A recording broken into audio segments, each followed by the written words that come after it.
connecting with your target audience to expand and segment your LinkedIn network. So hopefully we've all had a chance to align and position our LinkedIn profile. Now let's go back and look at our goal. The whole point of this is that we want to increase our customer base and make more money. So remember that in order to do that, we need to align our LinkedIn profile with our brand identity, which we should have already done. Reach out and connect with our audience on LinkedIn. Develop that messaging content strategy that we're going to use to nurture and build those relationships with our connections using the automation software. So now that number 1 is taken care of, we're going to be moving on to number 2, which involves expanding and segmenting our audience on LinkedIn. So what exactly do I mean by segmenting? Well, if you remember from our brand identity workbook, different personas in your target audience care about different things and experience different pain points. So by segmenting our audience, it helps divide and organize our LinkedIn connections so that we can deliver the best, most engaging content to the right people at the right time. And that'll help develop those relationships and lead to more conversions and sales down the road. Now, I'm going to elaborate more on this when we're talking about the content strategy and automation portion of the training. But this is just the basics. So since we've already identified our audience and we have a few different personas, we can go ahead and talk about how we can best target and connect with them on LinkedIn. So I'm going to show you a few examples of different brands and their personas, and then I'm going to show you how we can find and target those personas on LinkedIn. Here's a financial advisor, and from the benefit statement, you can see that they provide a variety of financial planning services for individuals and small businesses. This financial advisor is located in Atlanta, so they're going to be targeting the greater Atlanta area. So you can see we've already identified 2 different pain points, and now we're going to take those pain points and develop them into personas. So here's persona 1, Sandra, and we always like to give our personas a name and even put a picture to that name, just so when we're developing our content strategy, we can imagine we're creating content for actual people, not just a list of demographics. It really helps bring your content and your messaging to life, makes it more personable, more relatable. All that stuff we talked about in aligning your profile, we're going to take those same strategies and use it for our messaging. So you can see Sandra is mid-career corporate exec at Coca-Cola, which is one of the bigger companies in Atlanta. It's great that if you're located in a city and you know some of the big corporations or institutions that you want to go after. So in this case, we're going to go after people who work at Coca-Cola. And I'm not just talking about any people here. We're focusing on the mid to higher end of the spectrum. So the directors, the VPs, the people who work their way up the corporate ladder and looking to retire in the semi-near future. So now let's talk about how we can find people like Sandra on LinkedIn. We're going to be using the advanced people search. So you can see I've already started to enter some of Sandra's data into the advanced people search. I'm only going to focus on a couple of her demographics at first. You always want to start these prospecting searches broad, then view the initial results, see what kind of people are out there, and then you can revise and narrow and hone in on your target audience as you go. But it's a hell of a lot easier to start broad, narrow your search, versus the other way around. So yeah, here is some of the info that I think will get me a ton of other Sandras on LinkedIn. Coca-Cola, within 50 miles of the Atlanta, Georgia zip code. Now you can also enter the location and current company up here. It'll get you the same results. It doesn't matter which location and company you use. Then I'm focused mainly on my 2nd and 3rd degree connections. And then the seniority levels I've chosen were senior, VP, and director. So I think that sounds like a good start. So let's hit search and view our results. So right off the bat, I'm just taking a quick look. And actually, I think these results are pretty good. I see all these directors, a couple of VPs in there. So I can scroll through and then start opening up people's profiles.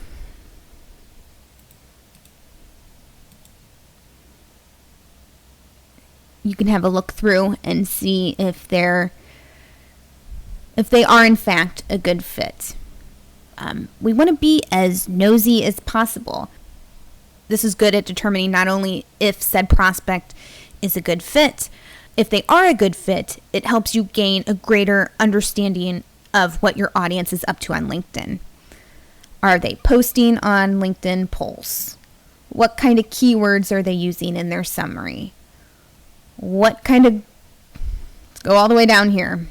What kind of skills are they listing?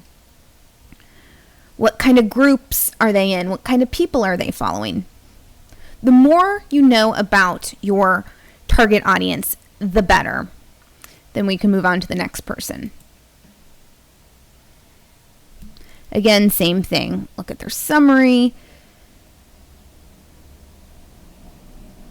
If you can't really tell how old a person is, then you can view from their experience, say, oh, okay, well, they graduated college and whatever, they must be this many years old. So at first, it might take you a few minutes to go through these profiles. Once you get a good flow and you know exactly what areas to focus on, it won't take as long. And you don't necessarily have to view the groups and the influencers and all that stuff if you don't want to. But the point is, as you're doing your prospecting, don't just think of this as a way to just connect with your audience, but also use it as a tool to gain that understanding that'll help you throughout this entire process. Okay, so let's go back. You can just open up their profiles. You can do it all in a row. Open up all of the ones that look good.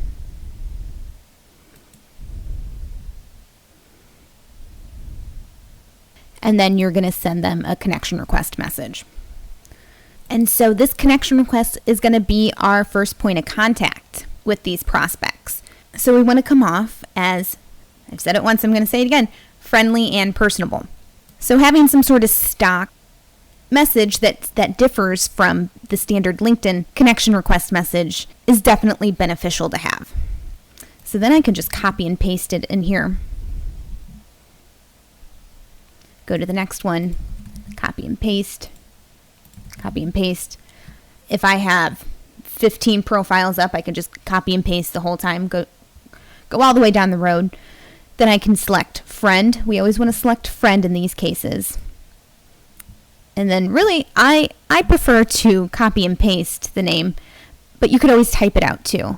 So copy and paste the name, hit send, move on to the next person. Copy,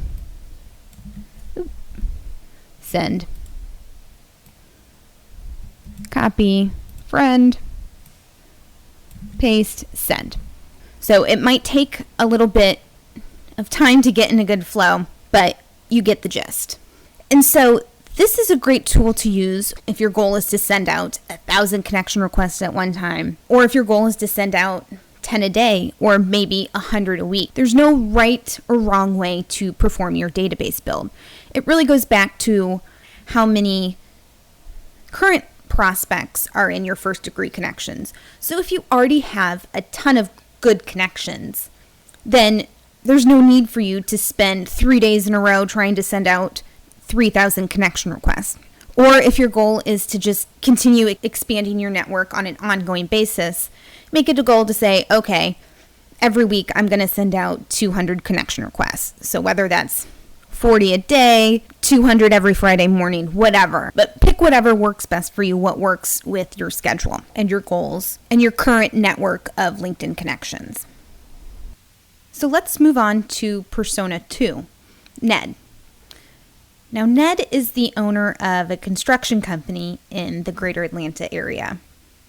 And he's got about 40 or so employees. And so remember that he's worried about making sure that his business and his family, as well as his employees, are financially set and secure. And then we can also see that by segmenting Ned and Sandra, I might be able to send them different content that is geared more towards their liking.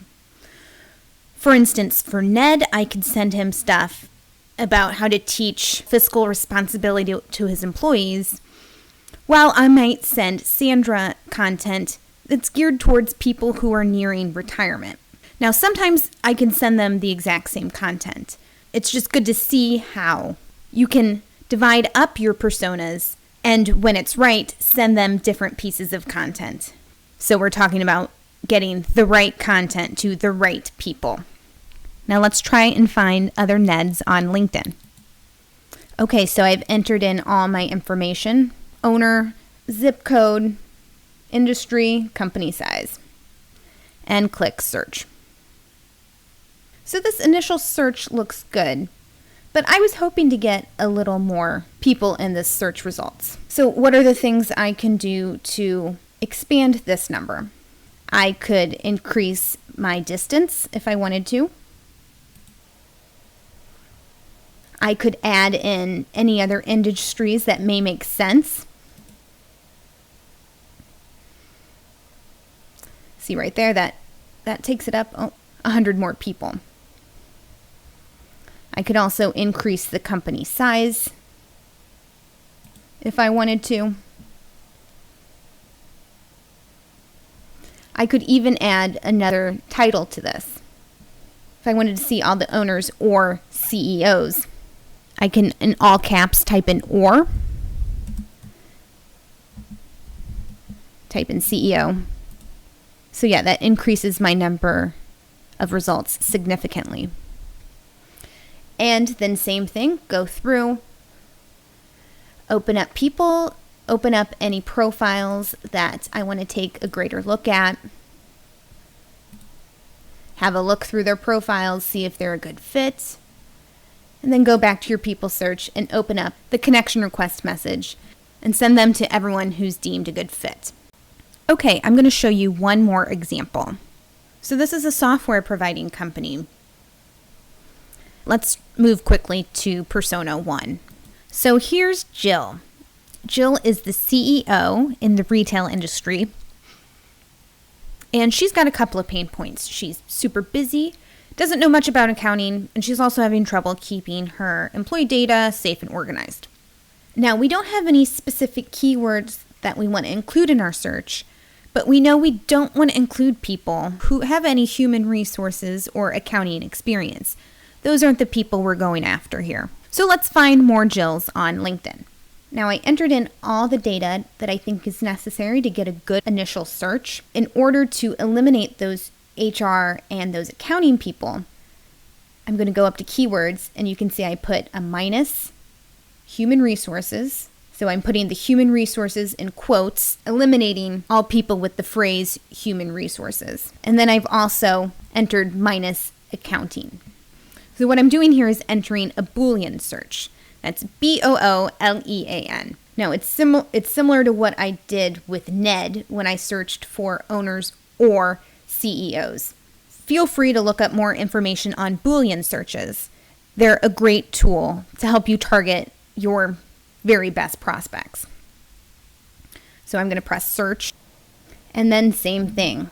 Go through, open up people's profiles who I want to learn more about, and then open the connection request message to all the people who I want to connect to.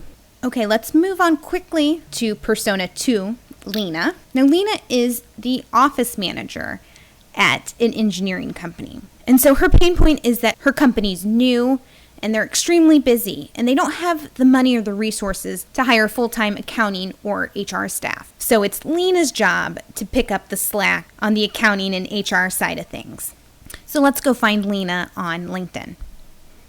So I've entered the title, office manager, and I put that in quotes just to make sure we get that entire phrase. Otherwise, we might get people who have office or manager in their title. It won't be that exact phrase. Then I've selected some industries that I know fit in the engineering sector. Okay, company size, location,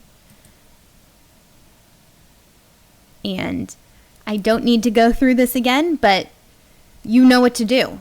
Open up the people you want to learn more about, connect with the people that you think are a good fit. So that's it. Those are the basics of how to expand your network of first-degree connections on LinkedIn. So key takeaways from this training. So we're going to use those personas that we created to connect with our target audience on LinkedIn. And then we can use the different personas to segment and send them different content further on down the road as needed. And so remember, anytime we are prospecting on LinkedIn and using the advanced people search, start by entering just a few of the demographics. View the initial results, and then revise those results if needed. And then finally, no matter how you connect with and expand your LinkedIn network, you just have to make sure you have enough people to start messaging. So if you need to set aside some time and send out 1,000 connection requests, do so. If you don't, great. It's whatever you need to do to reach your goals. Now that that's all said and done, we are ready to start talking about messaging content strategy. So if you need to, go and send out some connection requests. If not, then you're ready to move on to the next training.